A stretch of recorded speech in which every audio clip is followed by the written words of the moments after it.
Hello बच्चों, good evening. आइए आज हम पढ़ेंगे किसके बारे में, गोल्जी बॉडी के बारे में। ठीक, देखिए गोल्जी बॉडी को पढ़ने से पहले हम थोड़ा सा देखेंगे किसके बारे में कि जो हम पिछले कक्षाओं में पढ़े थे, जो प्रीवियस वीडियो में हमने देखा था, हम उसके बारे में थोड़ा सा जान लेते हैं। इसके बाद तब हम आगे चलते हैं। देखिए हमने क्या क्या पढ़ा था, हमने साइटोप्लाज्म के बारे में पढ़ा था, साइटोप्लाज्म क्या होता है, ठीक, और समांगी या होमोजीनियस मिक्सचर क्या होते हैं जो साइटोप्लाज्म में पाए जाते हैं। तो इन सब के बारे में हमने अच्छे से पढ़ा था। हमने ये भी पढ़ा था कि वैक्यूल क्या होता है, रसधानी क्या होती है, ठीक, ये भी हो गया था। दूसरी चीज़ हमने पढ़ा था गोल्जी बॉडी के बारे में। ठीक, गोल्जी बॉडी क्या होता है, ये कितने प्रकार का होता है, तो इन सब के बारे में हमने पढ़ लिया था। आपसे एक रिक्वेस्ट है कि आप चैनल को सब्सक्राइब कर दीजिएगा, शेयर कर दीजिएगा और प्लीज़ लाइक कर दीजिएगा। ठीक, आइए हम चलते हैं अपने टॉपिक पर। कहाँ, गोल्जी बॉडी के बारे में। देखिए गोल्जी बॉडी क्या होता है। गोल्जी बॉडी यूकैरियोटिक सेल में पाया जाने वाला एक क्या होता है, मेम्ब्रेनस स्ट्रक्चर होता है या मेम्ब्रेनस ऑर्गेनेल्स होता है। ठीक, जिसकी खोज किसने किया था, कैमिलो गोल्जी ने। ठीक, कब किया था, 1898, 1898 में। देखिए दूसरी चीज़, कहाँ से ये कहाँ से किए थे, नर्व सेल ऑफ कैट।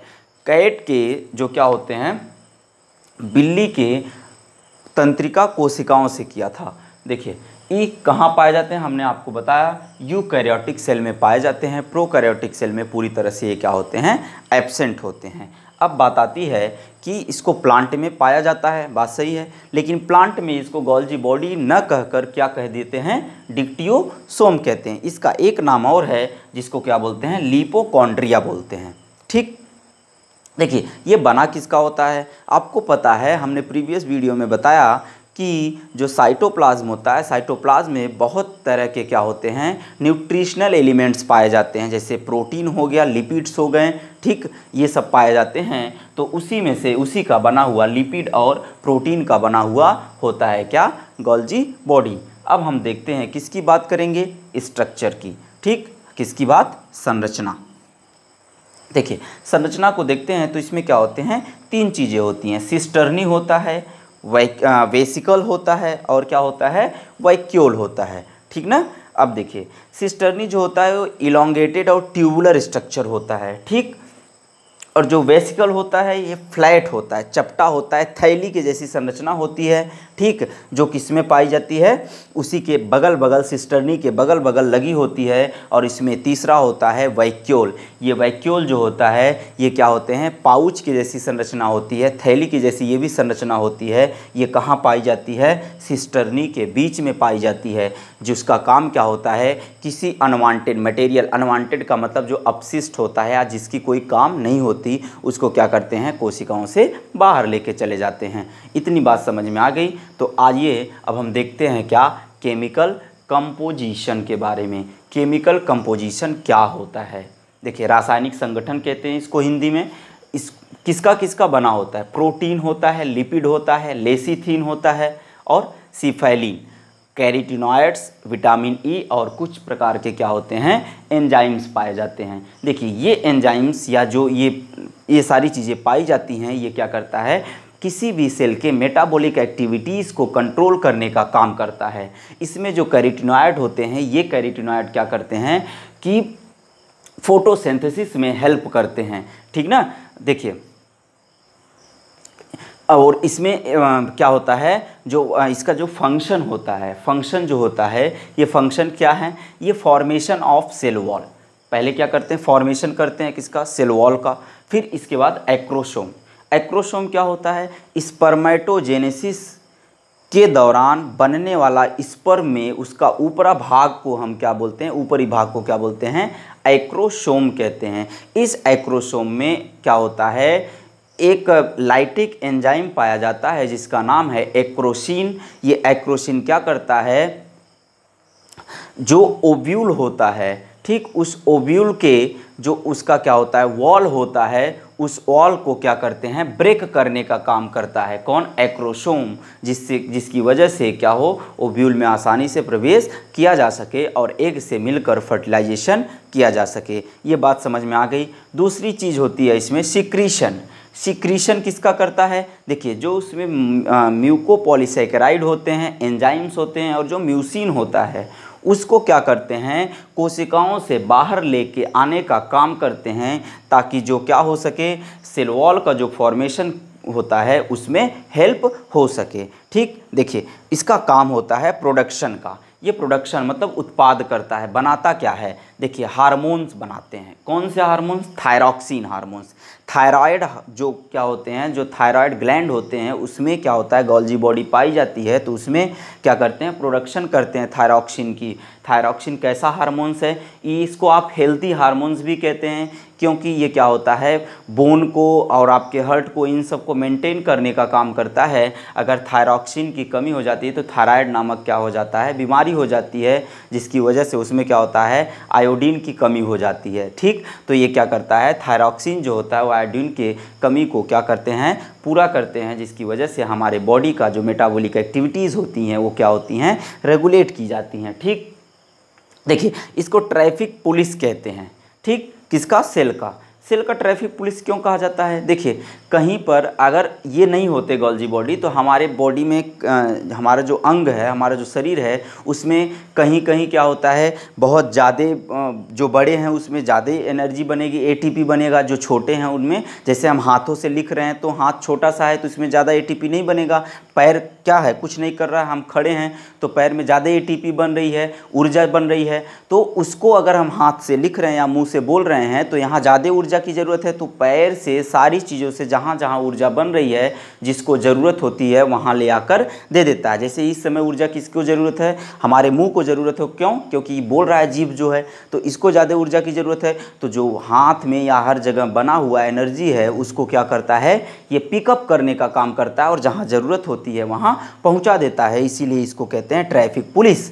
ठीक, देखिए इसमें एक नाम आता है क्या, जोन ऑफ एक्सक्लूजन। देखिए जोन ऑफ एक्सक्लूजन उसे कहते हैं साइटोप्लाज्म में वह स्थान जहां पर गोल्जी बॉडी रहता है और उसके इर्द गिर्द कोई क्या होते हैं सेल ऑर्गेनेल्स नहीं होते हैं, उसी को क्या कहा जाता है जोन ऑफ एक्सक्लूजन कहा जाता है। देखिए ये हो गया हमारा क्या गोल्जी बॉडी के बारे में। आप एक बार इसका स्क्रीनशॉट ले लीजिए, फिर हम क्या करते हैं आगे चलते हैं ना।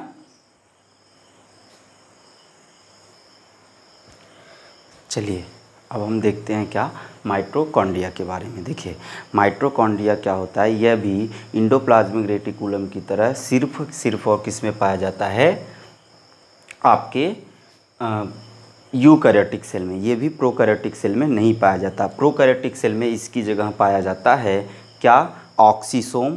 जो काम इसका होता है वही काम, सॉरी ऑक्सीसोम नहीं होता मीजोसोम होता है। जो काम इसका होता है वही काम मीजोसोम का होता है। बैक्टीरिया में पाया जाता है, इनफोल्डिंग स्ट्रक्चर होता है, हम ये आपको बता देंगे। आइए थोड़ा सा हम देख लेते हैं किसके बारे में, पहले माइटोकॉन्ड्रिया के बारे में। देखिए माइटोकॉन्ड्रिया जो होता है वो कैसा है, अगर इसको हम देखेंगे तो एक ग्रेन्यूल्स होते हैं, थ्रेड लाइक ग्रेन्यूल्स होते हैं, उसको हम क्या बोलते हैं माइटोकॉन्ड्रिया कहते हैं। देखिए डिस्कवर खोज करने वाले कौन हैं, कॉलिकर हैं जो 1850 में, और कहाँ से किया था इन्होंने किया था स्ट्रेटेड क्या रेखित मसल से, किसके पेशी मसल से या रेखित मसल से क्या किए थे, रेखित पेशी से इन्होंने क्या किया था देखा था, इंसेक्ट के कीट के रेखी पेशियों से किया था। देखिए इसमें आता है माइटोकॉन्ड्रिया को और भी नाम से जाना जाता है फिला या बायोब्लास्ट। इसको नाम किसने दिया था, फ्लेमिंग ने दिया था और अल्टमान ने। कब, 1894 में। और इसकी जब जो खोज हुई थी वो कब हुई थी 1850 में, 1850 में कॉलिकर के द्वारा। देखिए इसको माइटोकॉन्ड्रिया नाम देने वाले कौन से वैज्ञानिक थे, सी बेंडा ने। कब, 1894 में। ठीक, सॉरी 1897 होगा यहाँ। ठीक, कब दिए थे 1897। देखिए प्लांट में मेविस नामक वैज्ञानिक ने जो 1904 में प्लांट में कौन सा निम्फिया कौन सा प्लांट है?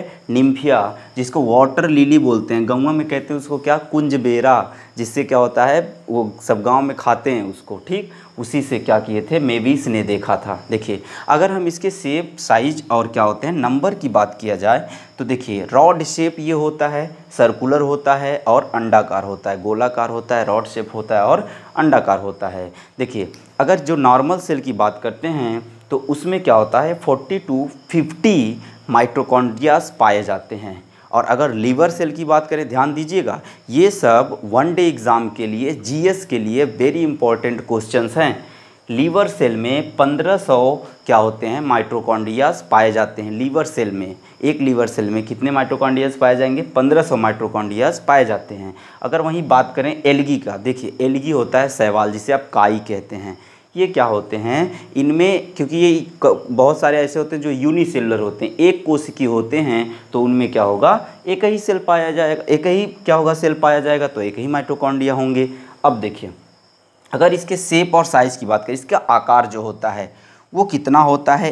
1.5 से 7 माइक्रोन मीटर होता है, ठीक। शेप की बात हो गई। डायमीटर, इसका व्यास देखते हैं कितना? 0.2 से 0.2 से कितना होता है? 2 माइक्रोन मीटर होता है। इसका क्या हो गया? ये व्यास हो गया। और अगर इसकी लेंथ, लंबाई की बात करें तो 1.0 से 4.0 माइक्रोन इन मीटर इसका क्या होता है? लेंथ होता है, लंबाई होती है। अब अगर बात करते हैं किसका? इसके स्ट्रक्चर की, तो स्ट्रक्चर देखिएगा। इसका स्ट्रक्चर में क्या होता है? 2 मेम्ब्रेनस स्ट्रक्चर होते हैं। इसमें 2 मेम्ब्रेनस स्ट्रक्चर पाया जाता है। आउटर जो मेम्ब्रेनस स्ट्रक्चर होता है, हम यहाँ बनाए हैं, ठीक, उसको क्या कहते हैं? आउटर, वो स्मूथ होता है, ठीक ना। और लेकिन जो इनर होता है वो फिंगर लाइक प्रोजेक्शन, जैसे अंगुली होती है ऐसी उभार उसमें होता है, संरचना होती है, जिसको क्या नाम देते हैं? क्रिस्टी कहते हैं, ठीक। ये जो क्रिस्टी होता है, अभी हम आपको बताते हैं इसके क्या होते हैं, और सारे भाग होते हैं। इसमें प्रोजेक्शन होता है, फिंगर लाइक क्या होता है, उसमें प्रोजेक्शन होता है, उसको क्रिस्टी कहते हैं, ठीक। इसमें देखिए होमोजीनस मिक्सचर पाया जाता है, जिसमें क्या होते हैं? मिक्सचर, किसका किसका मिक्सचर होता है? होमोजीनस मिक्सचर होता है। किसका किसका? मिनरल्स होते हैं, साल्ट होते हैं, सर्कुलर डीएनए वगैरह पाया जाता है, राइबोसोम पाए जाते हैं। कौन से? 70S टाइप के राइबोसोम पाए जाते हैं। और इसमें क्रेब्स एंजाइम्स भी पाया जाता है, जो क्रेब्स चक्र चलता है उसका एंजाइम भी इसमें पाया जाता है। और इस सारे को मिलाकर क्या होते हैं? मैट्रिक्स बनता है, ठीक ना। इसमें देखिए जो माइटोकॉन्ड्रिया होता है, इसमें डिवाइड की जो कैपेसिटी है वो होती है, तो ये डिवाइड करके फॉर्म कर लेते हैं डॉटर माइटोकॉन्ड्रियाज।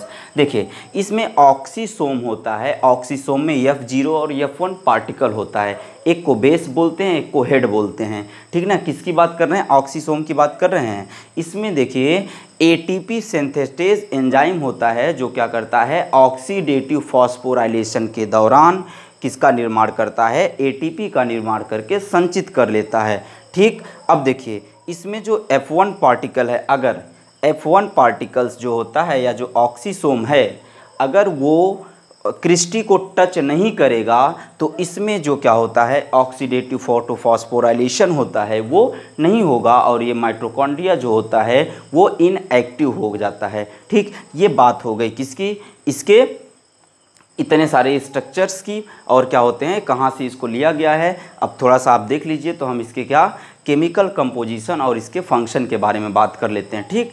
इसका आप स्क्रीनशॉट ले लीजिए, तब आगे चलते हैं। देखिए अभी हमने पढ़ लिया इसके क्या इसकी खोज किसने की थी, ठीक। अब हम इसके बारे में पढ़ेंगे क्या? केमिकल कंपोजिशन के बारे में। देखिए केमिकल कंपोजिशन में देखिए जो प्लांट और एनिमल सेल होते हैं उसमें जो माइटोकॉन्ड्रिया होता है उसमें सब में क्या होता है कि अलग अलग प्रकार के क्या होते हैं? केमिकल कंपोजिशन होते हैं। अगर हम देखिए, हम एक का एग्जांपल लेके समझते हैं, किसका? लीवर सेल का, जो यकृत की कोशिकाएं होती है उसका। देखिए उसमें क्या होता है कि 65% प्रोटीन होता है, 29% क्या होता है? ग्लिसरॉयड होते हैं, ठीक। इसमें सिफेलिन होता है, 2% क्या होता है? कोलेस्ट्रॉल वगैरह होता है, विटामिन ई होता है, आरएनए होता है, ठीक, डीएनए होता है। इसमें कुछ पिगमेंट पाए जाते हैं जो किस में काम करता है, फोटोसिंथेसिस में। जैसे ये क्या हो गए, ये तो मान लीजिए यहाँ तक की बात हो गई आपका क्या, किसकी, आपके लीवर सेल की। अब बात करते हैं इसमें क्या होता है, डीएनए पाया जाता है, पिगमेंट पाया जाता है, cytochrome A, CA, A2, FNA, NAD, ये सारी चीज़ कहाँ पाए जाते हैं, ये सब प्लांट सेल में पाए जाते हैं। प्लांट सेल का जो क्या होता है, यहाँ पे लिख देते हैं हम क्या, देखिए ये कहाँ पाया जाता है, प्लांट सेल के माइटोकॉन्ड्रिया में पाया जाता है, ठीक ना। प्लांट सेल के माइटोकॉन्ड्रिया में क्या होता है, पिगमेंट होता है, साइटोक्रोम A, CA, A2, ठीक, B2 होता है, ठीक, FMN होता है, NAD होता है, FAD होता है। ये सब किस में पाए जाते हैं, ये सब प्लांट सेल में पाए जाते हैं। और ये कहाँ हेल्प करते हैं, जब फोटोसिंथेसिस होता है तो फोटोसिंथेसिस के द्वारा उसमें ग्लाइकोलिसिस वगैरह के जो प्रोसेस होते हैं, हालांकि इसमें भी पाया जाता है लेकिन ये उसमें भी पाए जाते हैं, ठीक ना, दोनों में। तो ये क्या होते हैं कि फोटोसिंथेसिस के प्रोसेस में जब क्या होता है, ग्लाइकोलिसिस होता है, क्रेब्स साइकिल चलता है, इलेक्ट्रॉन ट्रांसपोर्ट चेन चलता है, तो इन सब पिगमेंट की ज़रूरत पड़ती है। इन सब पिगमेंट को कौन देता है, माइटोकॉन्ड्रिया के अंदर रहता है, इसी में क्या होते हैं, सारी चीज़ें चलती हैं। देखिए इसका फंक्शन देख लीजिए कार्य, इसको बोलते हैं power house of the cell. कोशिका का क्या बोला जाता है, ऊर्जा घर बोला जाता है। और ये हेल्प करता है इलेक्ट्रॉन ट्रांसपोर्ट चैन में। और दूसरा, क्रेब्स साइकिल के इसमें एंजाइम्स पाए जाते हैं। जब हम आपको क्रेब्स साइकिल पढ़ाएंगे तो वहाँ आपको हम बता देंगे। अब देखिए इसमें हम आपको बताएं कि जब क्रिस्टी क्या होता है, फिंगर लाइक प्रोजेक्शन जो होता है, ऑक्सीसोम जो होता है वो क्रिस्टी को क्या करते हैं, टच करते हैं, तो इसमें ऑक्सीडेटिव फोटोफॉस्फोराइलेशन होता है, जिसकी वजह से क्या होते हैं कि आपका एटीपी का फॉर्मेशन होता है। देखिए यहाँ पर हम आपको बना कर दिखा दिए हैं, जो फिंगर लाइक प्रोजेक्शन से जो क्या होता है, क्रिस्टी जुड़ा होता है। क्रिस्टी से क्या होते हैं, जो फिंगर लाइक प्रोजेक्शन होता है, क्रिस्टी उससे जुड़ा होता है, क्या, आपके ऑक्सीसोम, ठीक। अब ये ऑक्सीसोम का या देख लीजिए F0 क्या होता है, जो उसका पीछे वाला भाग होता है उसको F0 कहते हैं पार्टिकल, और जो आगे वाला फूला हुआ भाग होता है उसको F1 पार्टिकल कहते हैं, ठीक। और इसमें आपका क्या होता है, ऑक्सीसोम वगैरह सारी चीज़ें आपको पाई जाती हैं। पेरी माइटोकॉन्ड्रियल स्पेस होता है। ये आपका हो गया क्या, माइटोकॉन्ड्रिया के बारे में, आप इसको देख लीजिएगा। Thank you. अब हम आगे चलेंगे अगले वाले सेल ऑर्गेनेल्स के बारे में। तब तक के लिए wish you all the best. Thank you.